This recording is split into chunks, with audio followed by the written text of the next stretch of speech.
새벽 예배의 자리로 나오신 모든 성도님들을 주님의 이름으로 환영하며 축복합니다. 다 함께 사도신경 낭독하심으로 신앙 고백 드리겠습니다. 전능하사 천지를 만드신 하나님 아버지를 내가 믿사오며 그 외아들 우리 주 예수 그리스도를 믿사오니 이는 성령으로 잉태하사 동정녀 마리아에게 나시고 본디오 빌라도에게 고난을 받으사 십자가에 못 박혀 죽으시고 장사한 지 사흘 만에 죽은 자 가운데서 다시 살아나시며 하늘에 오르사 전능하신 하나님 우편에 앉아 계시다가 저리로서 산자와 죽은 자를 심판하러 오시리라. 성령을 믿사오며 거룩한 공예와 성도가 서로 교통하는 것과 죄를 사하여 주시는 것과 몸이 다시 사는 것과 영원히 사는 것을 믿사옵나이다. 아멘. 다 함께 찬송가 516장 옳은 길 따르라 의의 길을 찬송하시겠습니다. 찬송가 516장입니다.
말씀은 구약성경 다니엘 2장 36절에서 49절까지의 말씀입니다.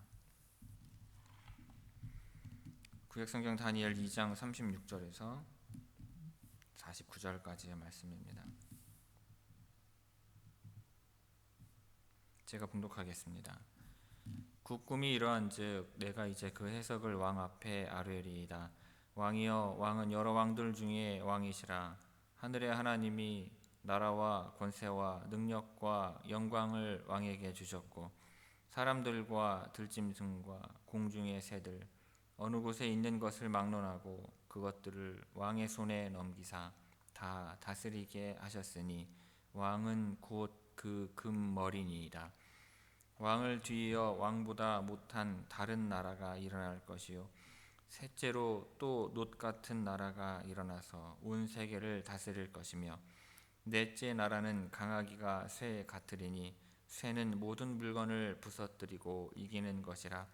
쇠가 모든 것을 부수는 것 같이 그 나라가 문 나라를 부서뜨리고 찌을 것이며 왕께서 그 발과 발가락이 얼마는 토기장이의 진흙이요 얼마는 쇠인 것을 보셨은즉 그 나라가 나누일 것이며 왕께서 쇠와 진흙이 섞인 것을 보셨은즉 그 나라가 쇠 같은 든든함이 있을 것이나 그 발가락이 얼마는 쇠요 얼마는 진흙인즉 그 나라가 얼마는 든든하고 얼마는 부서질 만한 것이며 왕께서 쇠와 진흙이 섞인 것을 보셨은즉 그들이 다른 민족과 서로 섞일 것이나 그들이 피차에 합하지 아니함이 쇠와 진흙이 합하지 않음과 같으리이다.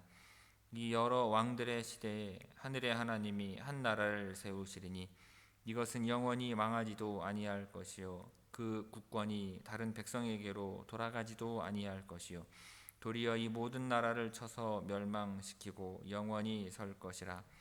손대지 아니한 돌이 산에서 나와서 쇠와 놋과 진흙과 은과 금을 부서뜨린 것을 왕께서 보신 것은 크신 하나님이 장래일을 왕께 알게 하신 것이라. 이 꿈은 참되고 이 해석은 확실하니이다 하니 이에 느부갓네살 왕이 엎드려 다니엘에게 전하고 명하여 예물과 향품을 그에게 주게 하니라. 왕이 대답하여 다니엘에게 이르되 너희 하나님은 참으로 모든 신들의 신이요 모든 왕의 주제시로다. 내가 능히 이 은밀한 것을 나타내었으니 내 하나님은 또 은밀한 것을 나타내시는 이시로다. 왕이 이에 다니엘을 높여 귀한 선물을 많이 주며 그를 세워 바벨론 온 지방을 다스리게 하며 또 바벨론 모든 지혜자의 어른을 삼았으며 왕이 또 다니엘의 요구대로 사드락과 메삭과 아벳느고를 세워 바벨론 지방의 일을 다스리게 하였고 다니엘은 왕궁에 있었더라. 아멘. 이 새벽 말씀을 통해 주시는 은혜가 충만하게 임하기를 바랍니다.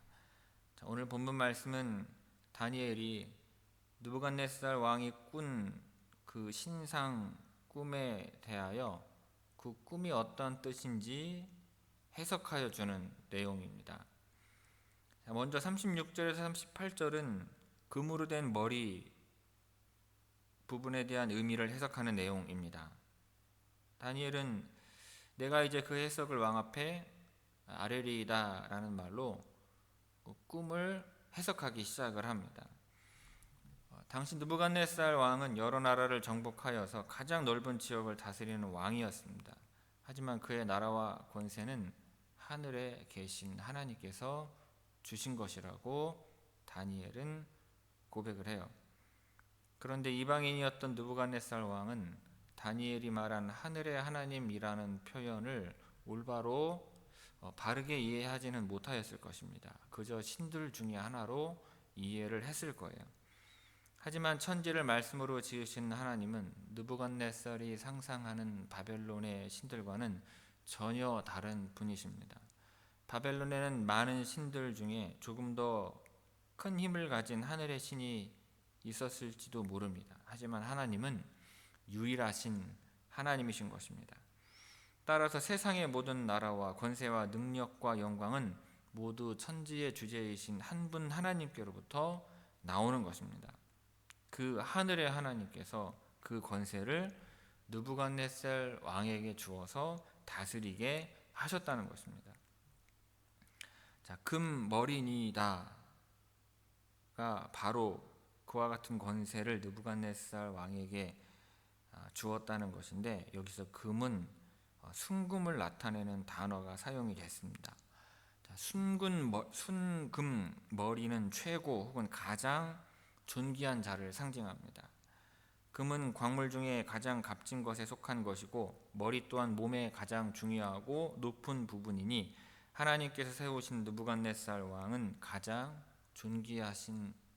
존귀한 인물이라는 뜻이 되는 것입니다. 이어서 39절에서 43절은 이제 나머지 광물들의 의미를 해석하는 내용입니다. 역사 가운데 등장한 수많은 나라들은 다 흥망성쇠를 거듭했습니다. 왕을 뒤이어라는 말은 어쩌면 느부갓네살이 가장 궁금해하는 것이었을지 모릅니다. 왕보다 못한 다른 나라가 일어날 것이라 다니엘이 말을 하는데, 이 말은 매우 아이러니합니다. 느부갓네살이 왕으로 통치하는 나라보다 그 이후에 일어나는 나라가, 세워지는 나라가 그보다 못한 나라라는 것은 납득하기가, 좀 이해하기가 어렵습니다. 어떻게 그 전보다 못한 나라가 더 강한 나라를 정복해서 그 자리를 대신할 수가 있겠습니까? 그러나 하나님의 섭리는 오묘한 것입니다. 여기서 이제 은으로 상징되는 나라는 메대와 페르시아를 의미합니다. 가슴과 양팔로 나뉜 모습은 바벨론을 무너뜨린 두 연합국인 메대와 페르시아, 바사를 나타내는데 적당한 알맞는 상징입니다. 그리고 셋째 나라는 두 번째 나라보다 못한 나라로 곧 노수로 비유된 나라인데, 이 나라가 일어나 온 세계를 다스릴 것이라 말을 합니다. 근데 이 나라는 헬라 문화권에 속한 그리스를, 헬라라고 일컬어지는 그리스를 상징을 합니다. 그 넷째 나라는 아름답지는 않으나 강하기가 쇠 같은 나라입니다. 철은 색이 투박하며 당시 기술로는 가공하기가 어려워서 무기를 만들 뿐 아름다운 예술 작품을 만드는 데는 적절하지를 못했습니다. 그리고 이 철로 대변되는 나라는 강력한 군사력으로 지중해 일대를 장악할 로마를 말을 합니다. 로마는 다른 강력한 경쟁자들을 무너뜨리며 당시 패권을 차지할 것입니다. 실제로 로마는 약 500년 동안 번영을 누리게 되죠. 그런데 본문을 보면 다니엘은 철로 된 종아리 부분을 설명하지 않습니다.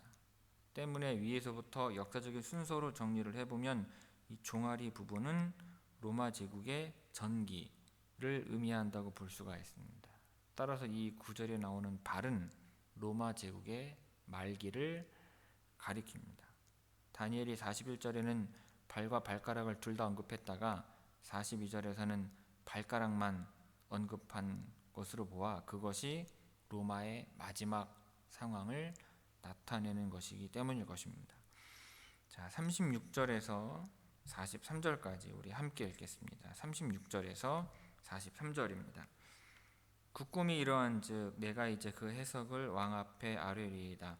왕이여, 왕은 여러 왕들 중에 왕이시라. 하늘의 하나님이 나라와 권세와 능력과 영광을 왕에게 주셨고 사람들과 들짐승과 공중의 새들 어느 곳에 있는 것을 막론하고 그것들을 왕의 손에 넘기사 다 다스리게 하셨으니 왕은 곧 그 금머리니이다. 왕을 뒤이어 왕보다 못한 다른 나라가 일어날 것이요 셋째로 또 놋 같은 나라가 일어나서 온 세계를 다스릴 것이며 넷째 나라는 강하기가 쇠 같으리니 쇠는 모든 물건을 부서뜨리고 이기는 것이라.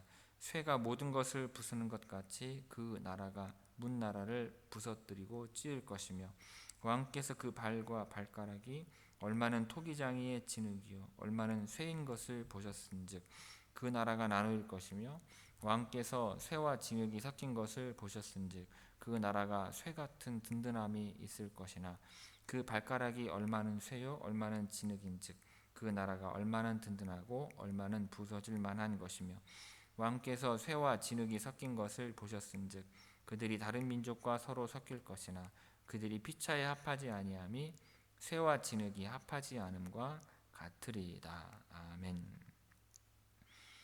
그리고 44절에서 49절은 그 이후에 그 위에 한 나라가 세워질 것을 언급하는 내용입니다. 자, 여기서 말하는 여러 왕은 앞에서 말한 여러 나라, 네 나라를 의미한다고 볼 수 있습니다.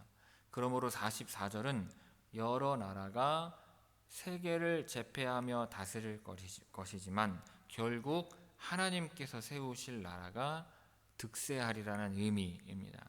그리고 하늘의 하나님 나라는 앞선 나라들처럼 무너지거나 멸망하지 않고 영원히 존속할 것임을 언급을 합니다.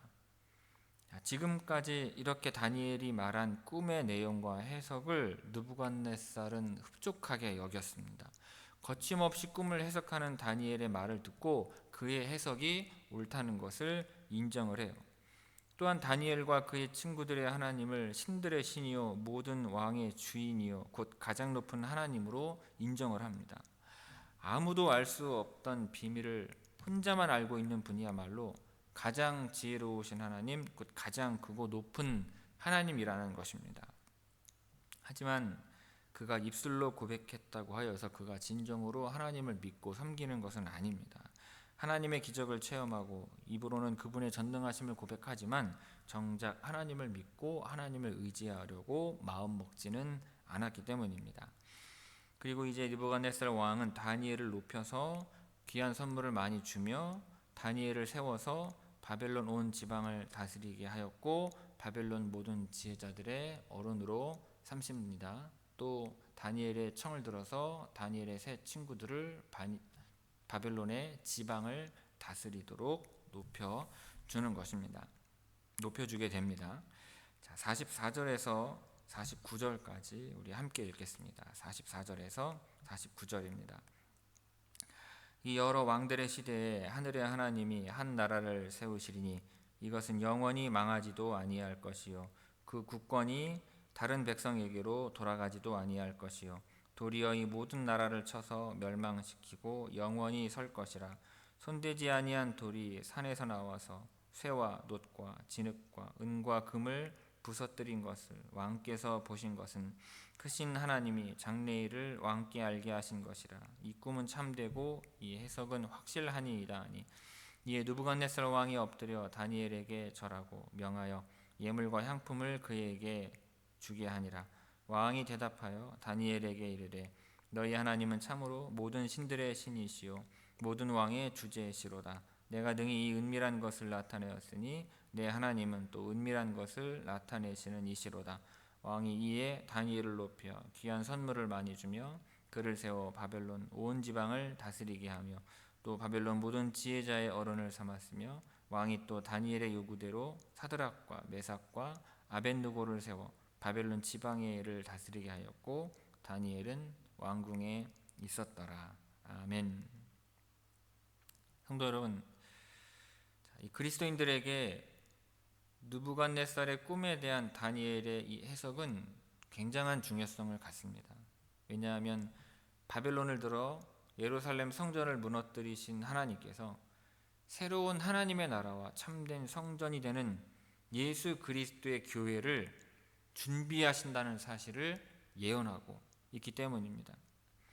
느부갓네살이 본 신상은 네 부분으로 나뉘어 있지만 다니엘은 네 부분에 대해 똑같은 관심을 가지고 설명하지는 않습니다.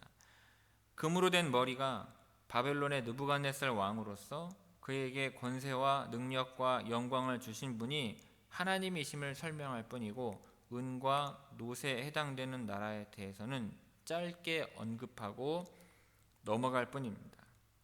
이것은 금, 은, 놋의 시대는 예수님께서 세상에 오실 쇠와 진흙의 시대를 준비하는 기간일 뿐이기 때문입니다.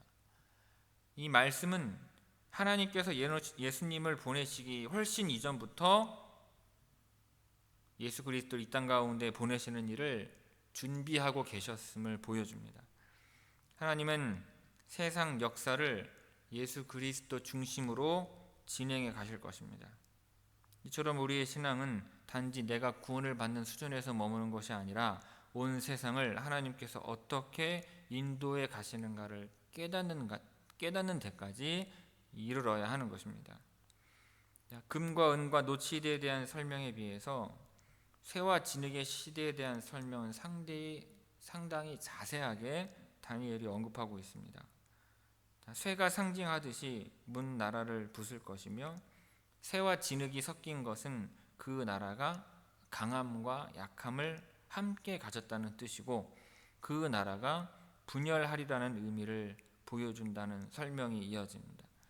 이처럼 자세한 설명이 이어지는 이유는 이때에 하나님의 나라가 세워질 것이기 때문입니다.